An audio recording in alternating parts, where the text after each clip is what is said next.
अच्छा, addition of vectors क्या होता है? वेक्टर्स को ऐड करना, वेक्टर्स को जमा कैसे करते हैं? वेक्टर्स को और स्केलर को जमा करने में फ़र्क है। स्केलर जो है वो सिंपली जो है स्केलर सिंपली ऐड अप हो जाते हैं, जबकि वेक्टर जो हैं वो उनको ऐड करने का एक स्पेसिफिक रूल है, उस रूल को हम स्टडी करेंगे। स्केलर तो इस तरह से ऐड होते हैं जिस तरह से नंबर ऐड होते हैं, 5 + 4 + 3 + 2 सारे इस तरह से। लेकिन जो वेक्टर्स होते हैं इनको हम इस तरह से ऐड नहीं कर सकते, ठीक है। इनको ऐड करने का जो तरीका है वो थोड़ा सा डिफरेंट है।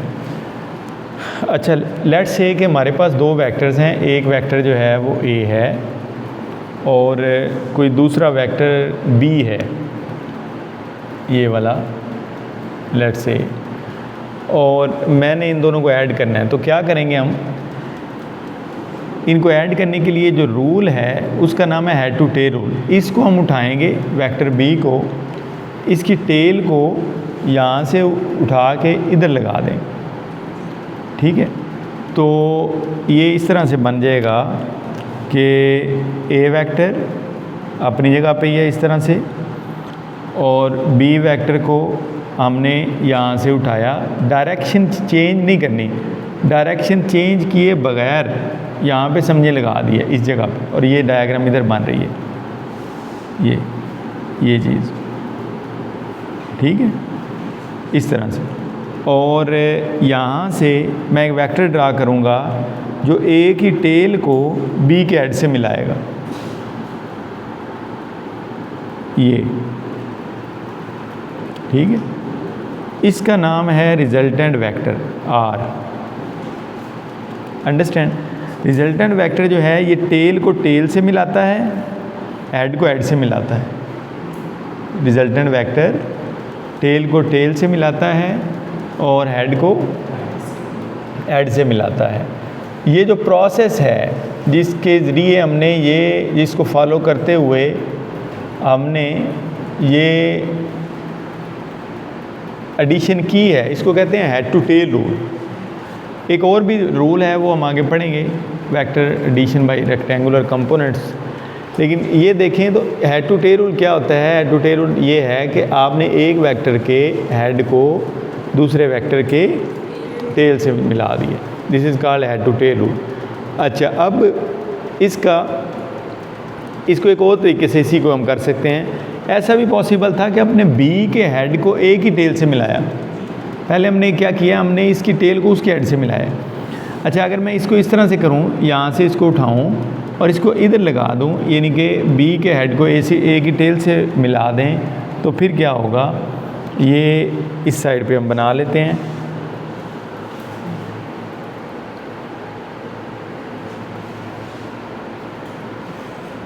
ये वेक्टर a है और हमने b को उठाया है और b को यहाँ पे लगा दी,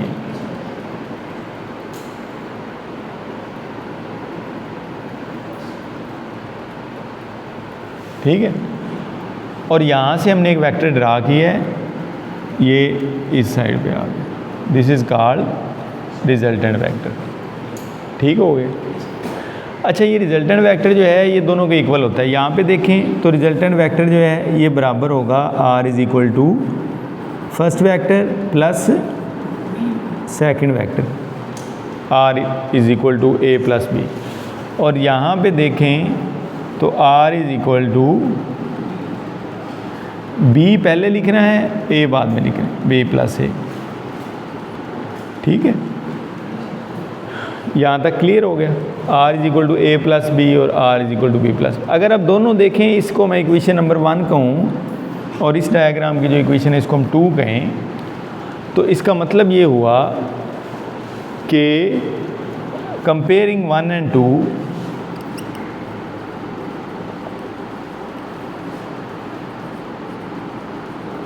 कंपेयरिंग इक्वेशन 1 एंड 2 हमें क्या मिलेगा? हमें मिलेगा a plus b is equal to b plus a, ठीक है। अगर देखें लेफ़्ट साइड को कंपेयर करें, इधर भी आ रहा है इधर भी आ रहा है, तो इसको मैं कंपेयर करूं तो राइट साइड भी कंपेयर हो जाएगी, r a प्लस b बराबर आ जाएगा b प्लस a। इसका ये मतलब है, ये मैं इक्वेशन बता रही है कि जो वेक्टर एडिशन है वो कॉम्यूटेटिव होती है। ये हमें क्या बता रही है, वेक्टर एडिशन ऑफ वेक्टर या vector addition obeys commutative law या कॉम्यूटेटिव रूल प्रॉपर्टी, जो भी कॉम्यूटेटिव प्रॉपर्टी क्या है। क्वेश्चन भी आ सकता है आपसे कि show that vector addition is commutative. Question आ सकता है कि आप शो करें कि जो एडिशन ऑफ वेक्टर है वो कॉम्यूटेटिव है। अब इसके आपने क्या शो करना है, आपने सिंपल ये डायग्राम बनानी है, ये बनानी है, ये इक्वेशन लिखनी है, ये लिखनी है और ये शो कर देना है कि यहाँ तक आके कॉम्यूटेटिव है। कॉम्यूटेटिव होता क्या है, होता ये है कि a प्लस बी बराबर आ गया b प्लस ए। इसका मतलब है अगर हम a की जगह पे b लिख लें या b की जगह पे a लिख लें, इससे कोई फ़र्क नहीं पड़ता, ये दोनों क्या हैं, बराबर हैं। इसको कहते हैं कॉम्यूटेटिव प्रॉपर्टी मैथमेटिक्स में, इसको कॉम्यूटेटिव लॉ कहते हैं। और वेक्टर की एडिशन, वेक्टर को जब हम जमा कर रहे हैं तो हम उनकी जगह बदल सकते हैं। ये प्रॉपर्टी हमें बता रही है कि आप उसकी जगह बदल सकते हैं। हम a की जगह पे b और b की जगह पे a कर सकते हैं।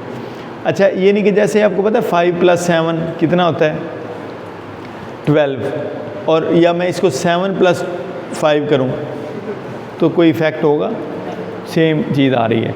तो हमें ये बता रहा है, ये वाली जो हमने किया है क्वेश्चन, ये हमें बता रहा है कि आप a + b करें या b + a करें, जवाब क्या रहेगा, सेम रहेगा। This is called commutative law. ठीक है, तो वेक्टर एडिशन कॉम्यूटेटिव लॉ को ओबे करती है, यानी कि उस पर पूरा उतरती है।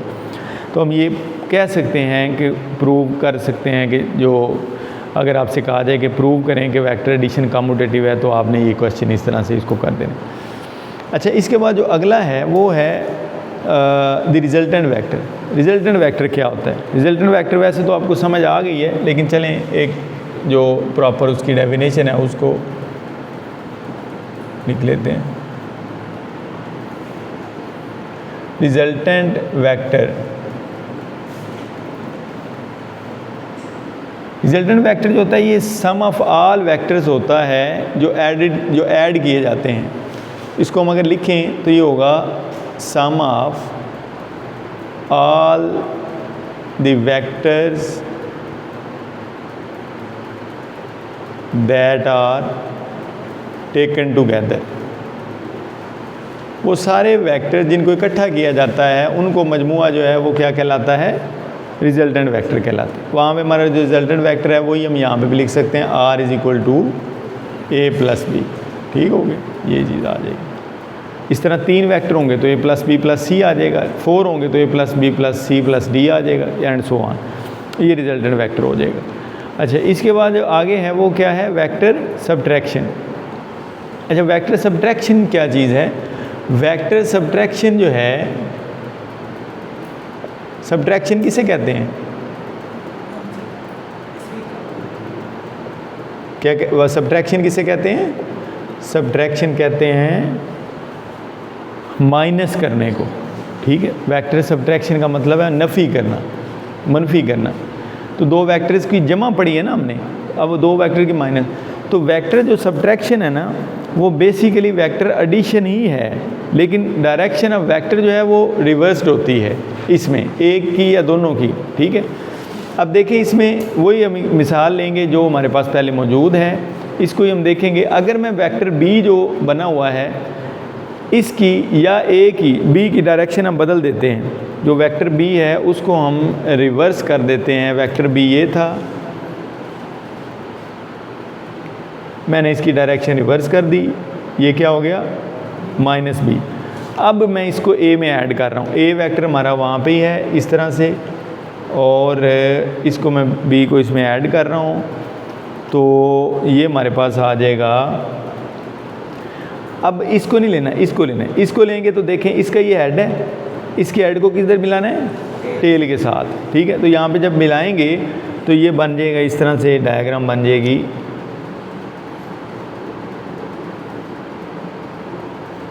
ए, ठीक है, और ये हमारे पास आ जाएगा बी।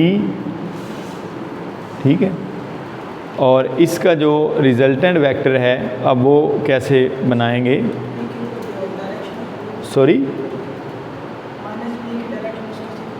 नहीं, ये ना इसको हम इस तरह से नहीं किया, इस तरह भी हो सकता है, लेकिन हम अगर इसको इस तरह से करें, यहाँ से इसको उठाएं और इधर लगाएं, इसकी टेल को, बी की टेल को ए के हेड से मिलाएं, ये चीज़ बने ये, और ये हमारा क्या बन जाएगा, रिजल्टेंट वेक्टर बन जाएगा ये आर।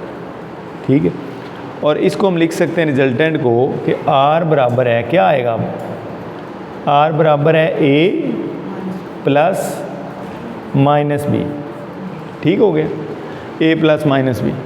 अच्छा, प्लस माइनस बी क्यों लिखा है, क्योंकि असल में हम रूल वही फॉलो कर रहे हैं, रिजल्टेंट वेक्टर दोनों के सम के बराबर है। ये वाला वेक्टर जो है ना, ये असल में माइनस वेक्टर है, तो इसलिए इसको माइनस किया हुआ है। तो ये हमारे पास आ जाएगा ए माइनस बी। आपको पता है प्लस माइनस माइनस होता है, तो ये हमारे पास आ जाएगा।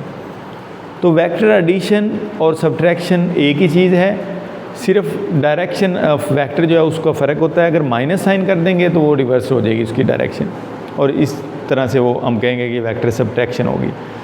अच्छा, multiplication of A vector by scalar है आगे। Multiplication of vector by scalar, अगर हम किसी भी स्केलर को वेक्टर से मल्टीप्लाई करते हैं, किसी भी स्केलर को वेक्टर से मल्टीप्लाई करेंगे तो उस पे क्या इफ़ेक्ट होगा, उस वेक्टर पे, उस वेक्टर पे ये इफ़ेक्ट होगा, उसकी मैग्नीट्यूड बढ़ जाएगी।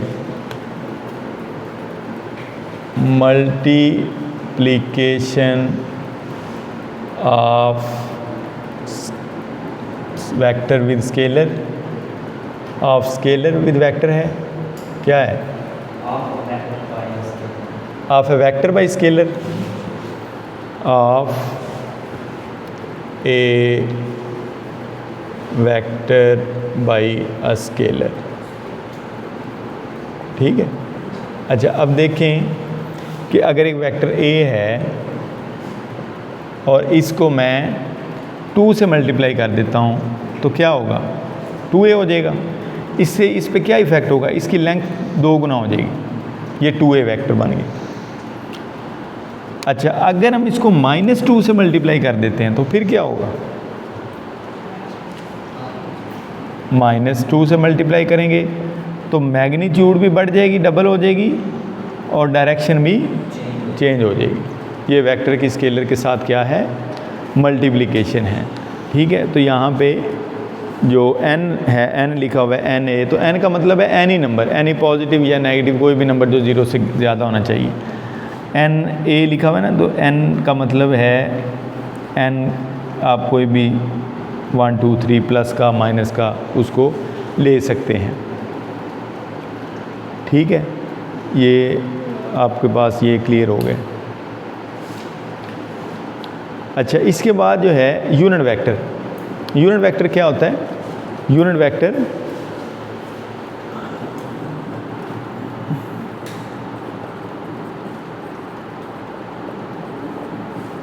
इसको एंड सो ऑन कर दें। अच्छा, ये जो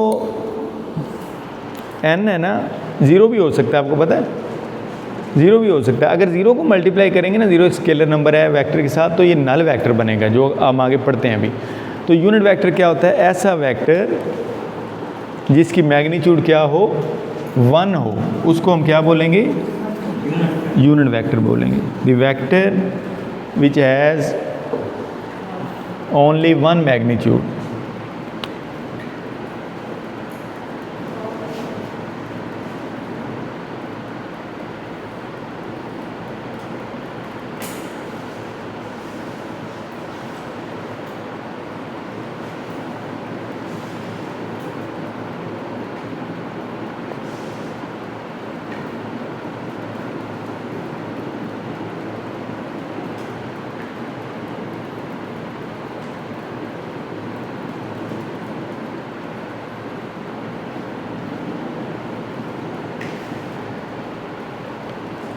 अच्छा, ऐसा वेक्टर जिसकी मैग्नीट्यूड 1 हो किसी भी डायरेक्शन में, डायरेक्शन कोई भी हो, उसको हम क्या बोलेंगे, यूनिट वेक्टर बोलेंगे। यूनिट वेक्टर को मैथमेटिकली इस तरह से लिखना है, ए जैसे एक यूनिट वेक्टर है, इसके ऊपर कैप लगानी है, A cap, this is equal to A vector बटा its magnitude over its magnitude. जब हम मैथमेटिकली यूनिट वेक्टर को लिखने का जो तरीका है वो ये है कि आपने इसको वेक्टर को उसकी मैग्नीट्यूड से डिवाइड कर देना है, वो क्या बन जाएगा, यूनिट बन जाएगा, यूनिट वेक्टर बन जाएगा। अगर वेक्टर है 5a, मिसाल के तौर पर 5 है, एक्स एक्सिस में है, तो एक्स एक्सिस मैं बताता हूँ अभी आपको, चलें इसको एक्स एक्सिस इस तरह लिखने, 5x वेक्टर है, एक्स डायरेक्शन में पड़ा हुआ है और a इसकी मैग्नीट्यूड 5 है, तो मैं इसको 5 से डिवाइड कर दूंगा, ये इसका यूनिट वेक्टर आ गया। अच्छा, जो वेक्टर जो होते हैं ना, जो ये हमने कल कोऑर्डिनेट सिस्टम पढ़ा था, इस कोऑर्डिनेट सिस्टम में हमारे पास मिसाल के तौर पर ये x है, ये y है और ये z एक्सिस है, ये तीनों एक्सिस हैं। एक्स एक्सिस में जो वेक्टर पड़ा हुआ है ना, कोई भी वेक्टर a है मिसाल के तौर पर, तो इसका जो यूनिट वेक्टर है उसको हम लिखेंगे i कैप। जो y एक्सिस में वेक्टर पड़ा हुआ है, इसका जो यूनिट वेक्टर है उसको हम लिखेंगे, जो भी वेक्टर है उसको हम लिखेंगे j कैप। और जो z एक्सिस में वेक्टर पड़ा हुआ है, इसका जो यूनिट वेक्टर है, इसके लिए हम कौन सी टर्म यूज़ करेंगे, k कैप। ये याद रखना है। अब मैंने किसी वेक्टर को लिखा है, a वेक्टर को 5i cap plus 3j cap plus 2k cap. इसका ये मतलब है कि ये वेक्टर 3 डायमेंशन में है, यानी कि इस कॉर्नर से बाहर निकला हुआ एक वेक्टर है जिसका एक कंपोनेंट x एक्सिस में है, एक कंपोनेंट y एक्सिस में है और एक कंपोनेंट z एक्सिस में है। अब आपसे कहा जाए कि इस वेक्टर की मैग्नीट्यूड निकालें या यूनिट वेक्टर निकालें, तो आप क्या करेंगे फिर? अगर आपने इसका यूनिट वेक्टर निकालना है तो फिर क्या करेंगे हम इसके लिए? इसका यूनिट वेक्टर निकालने के लिए क्या करेंगे? इसकी मैग्नीट्यूड से इसको डिवाइड करेंगे, ठीक है। इसकी जो मैग्नीट्यूड है वो हमें निकालनी पड़ेगी। मैग्नीट्यूड का एक रूल होता है निकालने का, वो निकाल के उसके साथ इसको डिवाइड करेंगे तो जो हमारे पास क्या आ जाएगा, यूनिट वेक्टर आ जाएगा, ठीक है।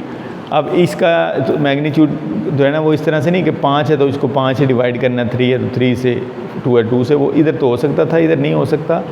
ये हम आगे पढ़ेंगे जो मैग्नीट्यूड वेक्टर की किस तरह से निकालते हैं, वो नेक्स्ट लेक्चर में इंशाल्लाह जो है ना उसको देखेंगे।